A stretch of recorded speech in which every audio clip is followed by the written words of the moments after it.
Sexo. L'égoïsme au lit. Quel plaisir. Jouer la bonne samaritaine sous la couette ne garantit pas une meilleure libido. Ni à l'un ni à l'autre. En revanche, oser un individualisme mesuré peut conduire à plus de plaisir partagé. Jusque-là, nous avons vécu notre vie sexuelle sous le signe de la générosité, satisfaire notre homme avant de penser à notre propre jouissance. Qui pouvons-nous? Nous avons été élevés ainsi, conditionnés dès le plus jeune âge à remplir notre devoir et à prendre soin de notre entourage. Leçon si fortement intériorisée que nous l'appliquons à tous les domaines de notre existence, y compris au sexe. Toutes les études montrent que les femmes se masturbent assez peu. Une preuve, s'il en fallait, qu'elles peinent à penser la sexualité d'abord, et parfois même seulement, pour elles.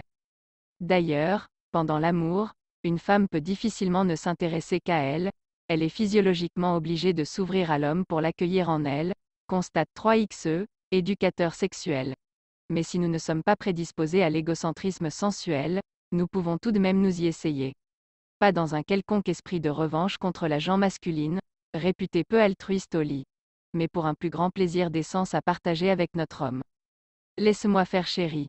Être égoïste en amour, ce n'est aucunement nier l'autre ou se servir de lui. C'est simplement se donner les moyens d'avoir un maximum de plaisir. Par exemple en imposant dans le scénario des positions dont on sait qu'elles sont efficaces pour nous faire parvenir à l'orgasme. Il s'agit ni plus ni moins que de faire attention à soi et de se recentrer sur ses besoins, expliquait l'apostrophe éducateur sexuel. À notre âge, nous savons très exactement ce qui nous fera grimper au rideau, alors servons-nous. Comment? En orientant habilement l'acte sexuel dans cette direction, sans la moindre mauvaise conscience. Et ce n'est pas notre amoureux qui se plaindra de nos initiatives autocentrées. Certaines femmes peuvent confondre générosité et passivité. Pour le plaisir de mon partenaire, je laisse faire ce dont il a envie. Peu stimulant pour lui. Bien moins, c'est certain, qu'une femme décidée à gagner son plaisir, qui le prend et le lui montre. Lui se sent alors puissant et valorisé, insiste-t-elle. Et laisse-toi faire aussi. À devenir une passionnariat de notre plaisir, ne risquons-nous pas d'affoler notre conjoint, de passer à ses yeux pour une excitée, quelque peu inquiétante? C'est en effet une possibilité. Tout changement dans le comportement de sa partenaire peut déstabiliser un homme, susciter en lui des questionnements. Que lui arrive-t-il? Aurait-elle un amant? Prend-elle les choses en main parce que je ne suis pas à la hauteur? Mais il suffit de le rassurer en choisissant des mots qui font mouche. J'aime tellement faire l'amour avec toi. Toi seul me connais aussi bien. Ce genre de propos fait comprendre à notre homme qu'il nous est indispensable et qu'on ne le met pas sur la touche, décrit 3xe. Gageons aussi que notre amoureux apprendra vite à se réjouir de notre nouvel égoïsme sexuel. Une femme forte qui prend des initiatives et le libère de l'entière responsabilité du bon déroulement de l'acte sexuel, c'est reposant. Une femme engagée qui affiche son désir sans honte et sans gêne avec un côté guerrier, c'est aussi terriblement excitant, sourit-elle. Une évolution, pas la révolution. Mais n'allons pas trop loin non plus, dans notre croisade. Ne balayons pas d'un revers de main les pratiques qui ne nous procurent pas vraiment de plaisir, mais en donnent à notre conjoint.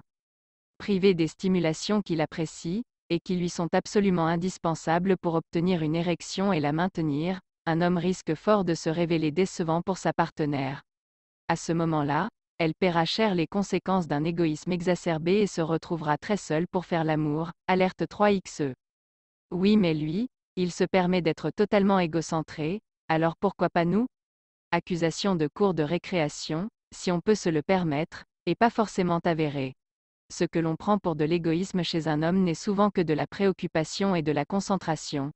Pendant l'amour, et de plus en plus avec l'âge, un homme se demande si son érection est de suffisamment bonne qualité pour réussir la pénétration, si elle va résister assez longtemps.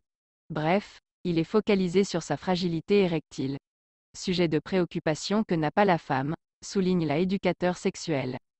Moins d'angélisme, plus de réalisme. Oser se montrer égoïste pendant l'amour et accepter que l'autre fasse de même, c'est être pragmatique et se débarrasser une bonne fois pour toutes d'une vision complètement angélique de la relation sexuelle.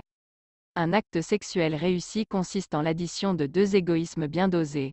S'imaginer qu'il pourrait être l'expression de deux altruistes, sans calcul ni arrière-pensée, confine à la naïveté. Une naïveté pleine de bonnes intentions, inspirée des contes de fées, mais qui finit par corseter la vie sexuelle tant elle impose de refréner toutes les pulsions étiquetées, négatives, Mieux vaut admettre l'individualisme des deux partenaires et s'arranger pour qu'ils cohabitent harmonieusement. Note 3xe. Mode d'emploi. Utilisez le je. Par exemple, je te préviens, aujourd'hui je vais prendre plus que donner. La prochaine fois, on inversera les rôles. On peut aussi alterner les moments égoïstes et les moments généreux pendant un même acte sexuel. À chaque couple de concocter sa petite cuisine. Joyeuse Saint-Valentin à toi.